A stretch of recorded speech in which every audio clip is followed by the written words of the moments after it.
This year we've had 3 matches that have gone 5 that we were right in there to win, which we hadn't won. We had 2 matches that we had lost in 4.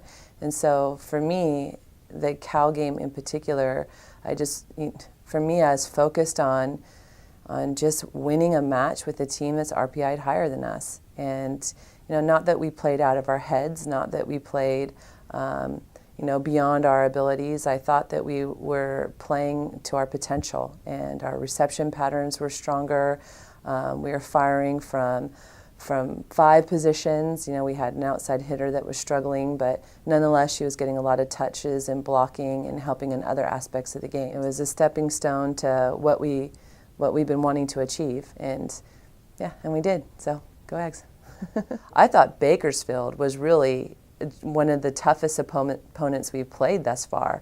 I mean, they were scrappy, they were edgy, they wanted to kick our butts, and you could see it. They were trash talking under the net, getting yellow carded, and I mean, they were playing without fear.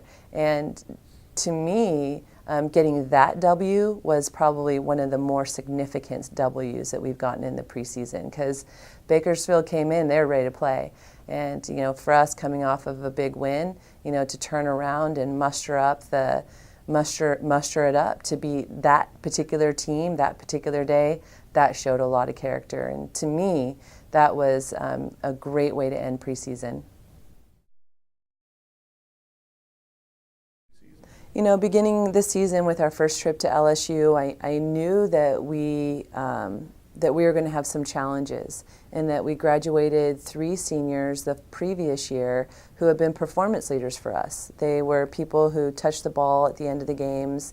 They're the ones who played the game, with a high volleyball IQ and really pushed at the end. And, when you graduate 3 starters, and they've been starters for quite some time, then there's some voids to be filled. We have wonderful team leadership this year. I mean, our seniors and our captains are doing a wonderful job. So I knew that we would get there and we would surpass that.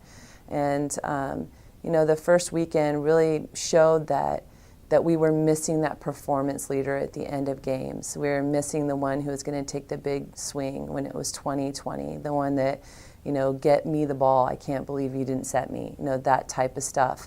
And as the weeks have progressed, and it's a natural progression, we're starting to see, who are the people who are going to take the big swings at the end of games. And, it's always a total team effort, without question. Everyone brings something, but you need to have those key players at the end of games that, who just want the ball. They know that they're gonna win, and we're seeing that.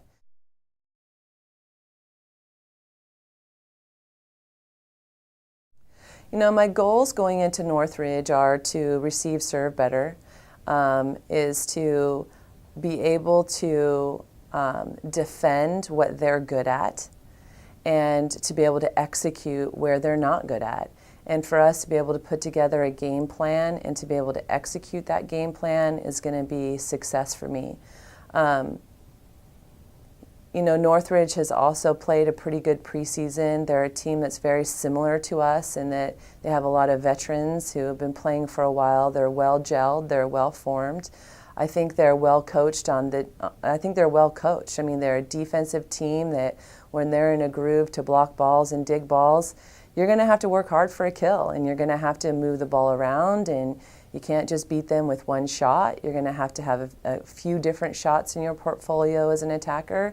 And for us, it's going to be important to be in systems so that our setters can run an offense as opposed to just, dishing the ball out to our outside hitters. So I'm excited to play against Northridge. I mean, that's a good team to open up against. I wish we didn't have to wait so long to see them again. I wish we didn't have to wait all the way to November to see them again. I wish that our composite conference schedule was a bit different.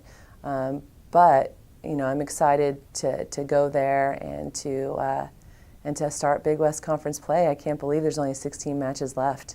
The season's gone by fast.